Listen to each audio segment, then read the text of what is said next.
Halo semuanya, perkenalkan saya Hafifah Rashida dari Politeknik Negeri Batam, program studi Teknik Informatika. Pada kesempatan ini, saya akan mendemonstrasikan aplikasi Human Resource Management System berbasis web yang telah saya kembangkan sebagai dari tugas akhir saya. Sistem RMS ini dirancang untuk mengintegrasikan 3 modul utama, yaitu Internal Service System yang digunakan oleh pihak internal perusahaan, Employee Self-Service atau ESS yang digunakan oleh karyawan, dan Public Self-Service PSS yang digunakan oleh masyarakat umum, khususnya untuk mengakses informasi lowongan kerja dan melakukan proses lamaran melalui halaman karir perusahaan. Selanjutnya, ini merupakan halaman login dari sistem HRMS yang sistem ini menggunakan konsep Role-Based Access Control, sehingga setiap pengguna dapat mengakses sistem sesuai dengan peran atau role yang dimiliki. Pada halaman login, pengguna diminta untuk memasukkan username dan password hanya pengguna yang telah terdaftar dan memiliki status akun aktif yang dapat mengakses sistem. Pada demonstrasi kali ini, saya akan melakukan simulasi login sebagai admin. Saya memasukkan username dan password yang telah terdaftar. Setelah login berhasil, sistem akan menampilkan halaman dashboard admin. Pada dashboard ini, terdapat beberapa informasi utama seperti statistik jumlah pengguna secara keseluruhan, jumlah pengguna aktif dan tidak aktif, serta fitur akses cepat untuk mempermudah navigasi.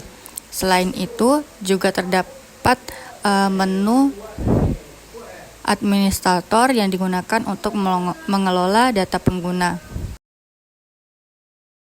Pada halaman portal user list, admin memiliki hak akses untuk mengelola data pengguna, seperti menambah, mengedit, dan menghapus akun user. Sebagai contoh, kita akan melakukan proses penambahan user baru. Admin dapat menekan tombol Add. Kemudian, sistem akan menampilkan form input data pengguna. Untuk mengetahui data karyawan yang akan dibuatkan akun, sebenarnya terdapat proses permintaan yang dilakukan di luar sistem.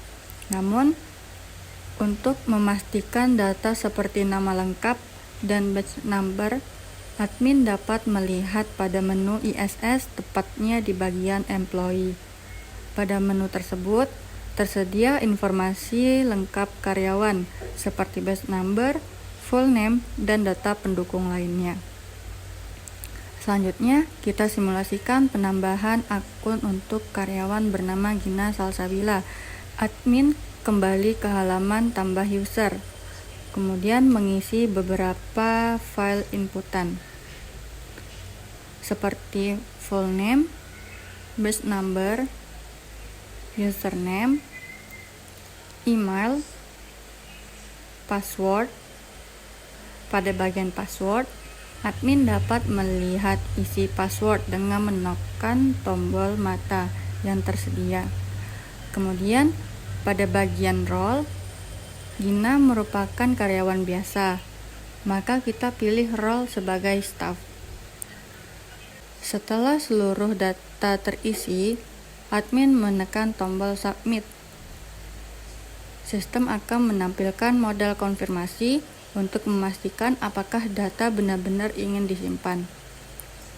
Setelah dikonfirmasi, sistem akan menampilkan notifikasi sukses dan data pengguna Gina Salsabila berhasil ditambahkan serta langsung terdaftar pada halaman portal user list. Selanjutnya, terdapat fitur edit. Pada fitur ini, admin dapat melakukan perubahan terhadap data pengguna yang sudah terdaftar. Sebagai contoh, admin ingin merubah username milik pengguna Gina Salsabila. Username yang digunakan sebelumnya yaitu Gina, diubah menjadi gina.salsabila. Setelah melakukan perubahan, admin dapat menekan tombol update. Kemudian sistem akan memproses perubahan dan menampilkan notifikasi bahwa data berhasil diperbarui. Dengan demikian, username pengguna telah berhasil diperbarui menjadi gina.salsabila.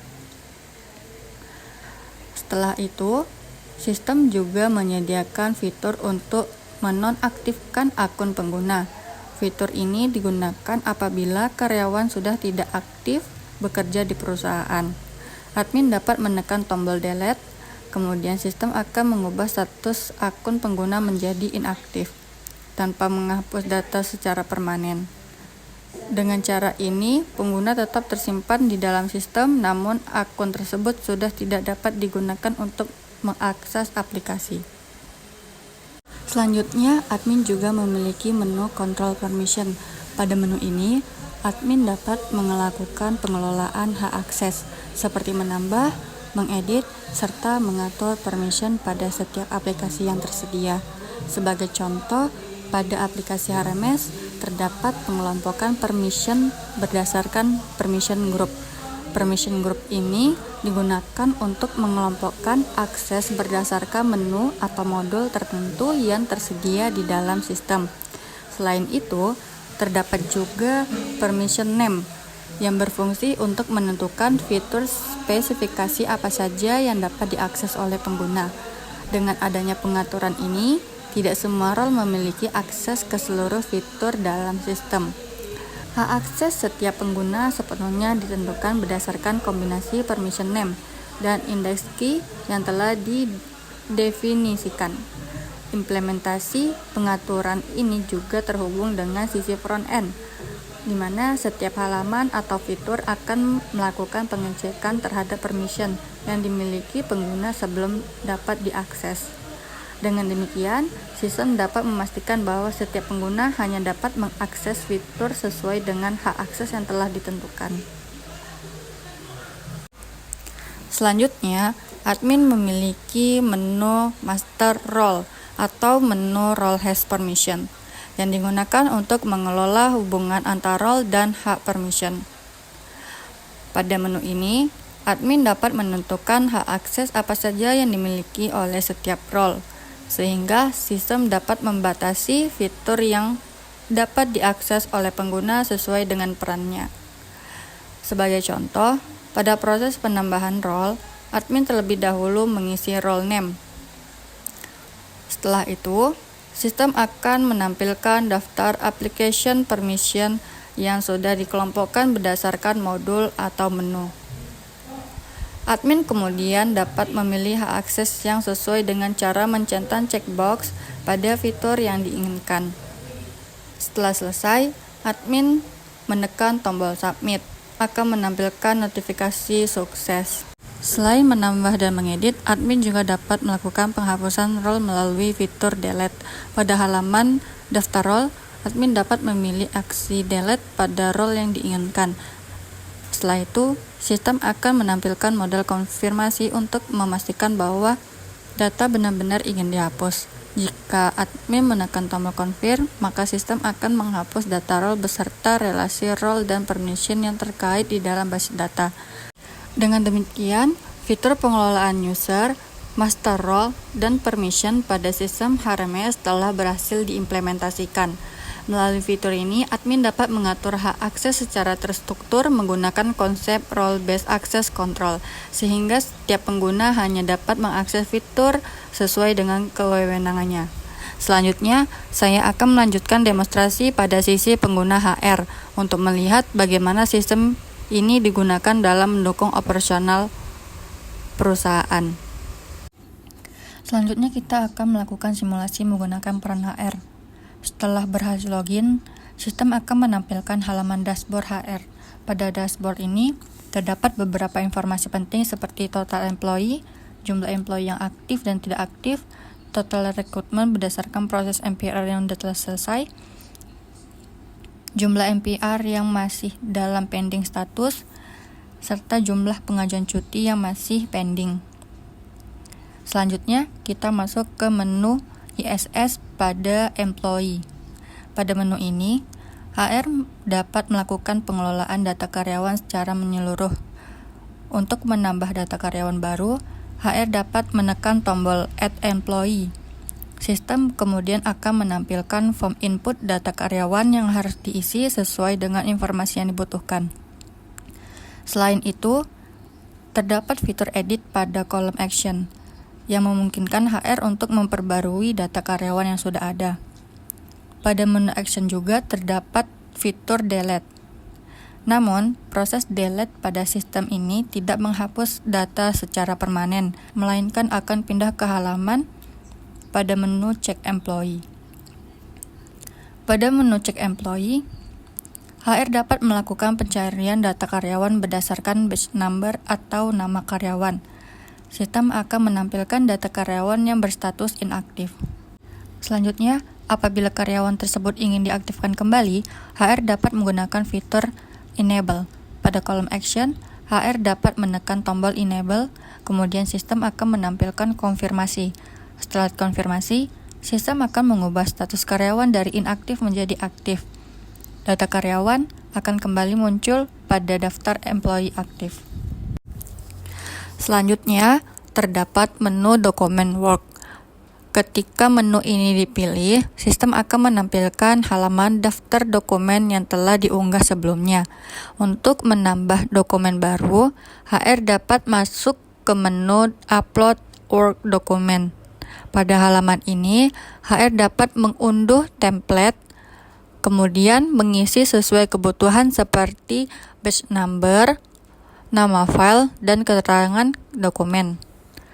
Setelah file template selesai diisi, HR dapat mengunggahnya melalui bagian upload template. Kemudian, HR juga mengunggah dokumen karyawan pada bagian upload attachment. Setelah proses upload dilakukan, sistem akan membaca batch number yang terdapat pada template, lalu menyesuaikan dokumen tersebut ke akun karyawan yang sesuai.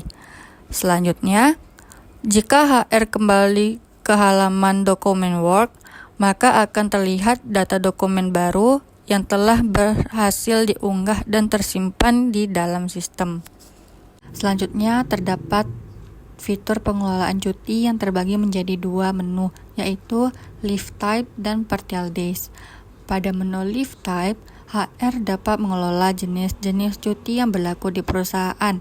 HR dapat menentukan kategori cuti seperti paid leave atau cuti berbayar dan unpaid leave, cuti tidak berbayar. Selain itu, HR juga bisa menambah, mengedit maupun menghapus data cuti sesuai dengan kebutuhan kebijakan perusahaan. Sementara itu, pada menu Partial Days, HR dapat mengatur skema cuti berdasarkan durasi waktu, seperti full day, setengah hari pagi, dan setengah hari siang. Pengaturan ini memungkinkan karyawan untuk mengajukan cuti secara lebih fleksibel sesuai dengan kebutuhan.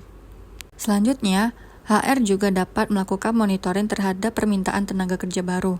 Melalui fitur ini, HR dapat melihat data permintaan tenaga kerja yang telah diajukan oleh user, serta memantau status persetujuan dari setiap permintaan tersebut. Sebelum ke tahap pengelolaan rekrutmen, HR memastikan bahwa satu MPR telah komplit. Hal ini karena permintaan tenaga kerja yang sudah selesai melalui seluruh proses approval yang dapat dilanjutkan ke tahap rekrutmen. Status MPR telah komplit. Selanjutnya, HR dapat masuk ke menu pengelolaan rekrutmen. Pada menu ini, HR dapat mengelola data rekrutmen seperti mempublish lowongan pekerjaan serta melihat jumlah lamaran pada setiap posisi. Sebagai contoh, terdapat satu data permintaan tenaga kerja yang sudah berstatus komplit, sehingga dapat dilanjutkan ke tahap rekrutmen. HR dapat klik pada kolom rekrutmen status, kemudian mengubah status menjadi open. Setelah itu, sistem akan menampilkan konfirmasi. Jika sudah yakin, HR akan menekan tombol Yes Update. Setelah status berhasil diperbarui, lowongan pekerjaan akan dipublikasikan pada halaman karir, sehingga dapat diakses oleh pelamar. Sebagai penutup, pada peran HR, selanjutnya kita akan melakukan simulasi login menggunakan peran staf eksekutif. Dalam hal ini, sebagai IT Manager.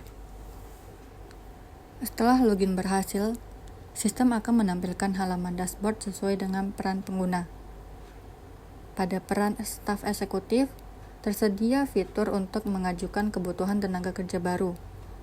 Pengguna dapat mengisi seluruh data pengajuan sesuai dengan kebutuhan, seperti posisi yang dibutuhkan, jumlah tenaga kerja, serta informasi mendukung lainnya. Selain itu, penting untuk mengisi bagian Assign Approval, yaitu pihak-pihak yang akan melakukan proses persetujuan, seperti manajer departemen, HR manager, hingga presiden direktur.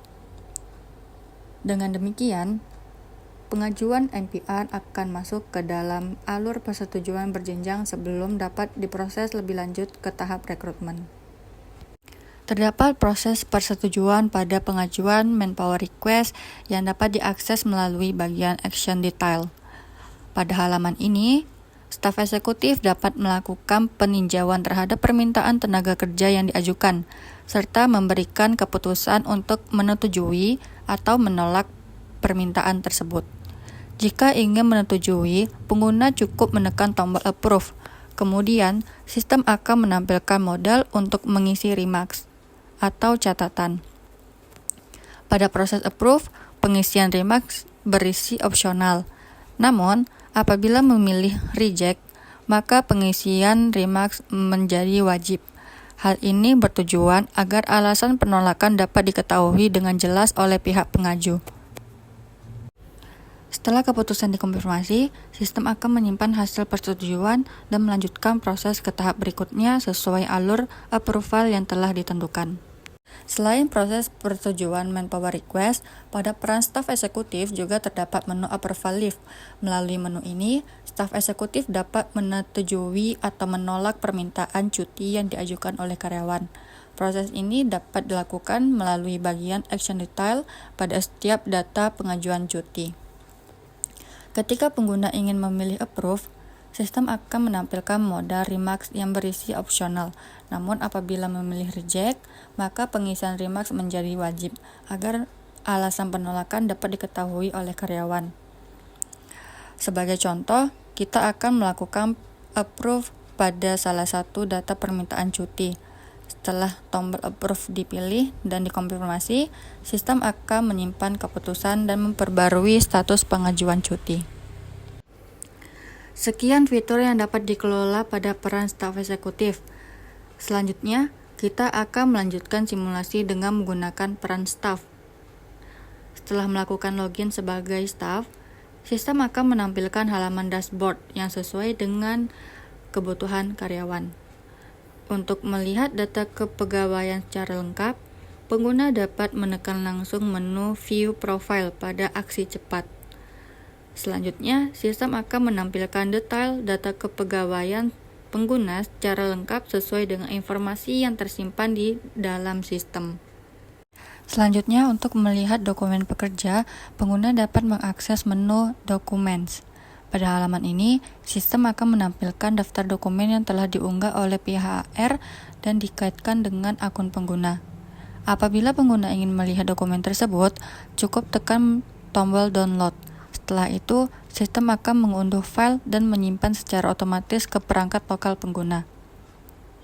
Selanjutnya, pada fitur pengajuan cuti, karyawan dapat membuat cuti baru serta melihat riwayat cuti yang telah diajukan. Untuk mengajukan cuti, pengguna dapat mengisi form seperti tanggal mulai, tanggal selesai, jenis cuti, serta memilih atasan bagian Approved by. Selain itu, pengguna juga dapat menambah attachment dan mengisi leave remarks sebagai alasan cuti. Saat pertama kali dibuat, data pengajuan akan tersimpan sebagai draft. Jika pengguna ingin melanjutkan proses, maka pengguna akan masuk ke halaman detail dan melakukan submit agar pengajuan diteruskan persetujuannya. Setelah itu, status cuti akan berubah menjadi pending. Pengguna juga dapat melihat riwayat cuti yang telah diajukan, serta memantau setiap status pengajuan. Selain itu, sistem juga menampilkan leave balance khusus untuk cuti tahunan. Jumlah annual leave akan otomatis berkurang sesuai dengan jenis cuti yang diajukan. Jika pengguna mengambil cuti berbayar atau paid leave selama 1 hari penuh, maka saldo akan berkurang 1. Sedangkan jika mengambil cuti setengah hari, maka saldo akan berkurang setengah hari. Dengan fitur ini, karyawan dapat mengelola pengajuan cuti secara mandiri. Cuti tahunan akan mulai terhitung setelah karyawan menjalani masa kerja selama 1 bulan sejak tanggal bergabung. Setelah itu, saldo cuti akan bertambah secara otomatis setiap bulannya sebesar 1 hari. Fitur terakhir yang dapat digunakan oleh karyawan adalah change password. Melalui fitur ini, karyawan dapat mengubah kata sandi akun mereka apabila diperlukan, guna menjaga keamanan akses ke dalam sistem. Pada halaman ini, pengguna diminta untuk mengisi password lama, kemudian password baru, serta konfirmasi password untuk memastikan kesesuaian kata sandi yang baru. Sistem juga menerapkan kebijakan keamanan password. Dengan adanya fitur ini, keamanan akun pengguna dapat lebih terjaga dan memberikan kontrol penuh kepada karyawan terhadap akses akun mereka. Model terakhir adalah Public Self-Service. Kita masuk ke fitur layanan publik mandiri atau Public Self-Service yang ditunjukkan bagi pelamar kerja dari luar perusahaan. Melalui halaman ini, pelamar dapat melihat daftar lowongan pekerjaan yang sedang dibuka oleh perusahaan. Terdapat fitur pencarian berdasarkan keyword maupun posisi untuk memudah pelamar menemukan pekerjaan yang sesuai. Sebagai contoh, terdapat beberapa posisi yang sedang dibuka, seperti HSE Officer dan IT Support, lengkap dengan informasi departemen, jumlah kebutuhan tenaga kerja, serta status lowongan yang masih buka. Untuk melihat detail lowongan, pelamar dapat menekan tombol Apply. Pada halaman detail, sistem akan menampilkan informasi lengkap seperti job deskripsi, pengalaman kerja yang dibutuhkan, serta latar belakang pendidikan yang sesuai dengan posisi tersebut. Apabila pelamar tertarik, dapat menekan tombol Apply Now. Selanjutnya, sistem akan menampilkan form pendaftaran yang harus diisi, seperti email, nama lengkap, nomor telepon, serta unggah CV sebagai syarat wajib. Dengan fitur ini, proses rekrutmen menjadi lebih terintegrasi karena pelamar dapat langsung mengirimkan lamaran melalui sistem, dan data pelamar dapat dipantau oleh pihak HR secara terpusat dan langsung.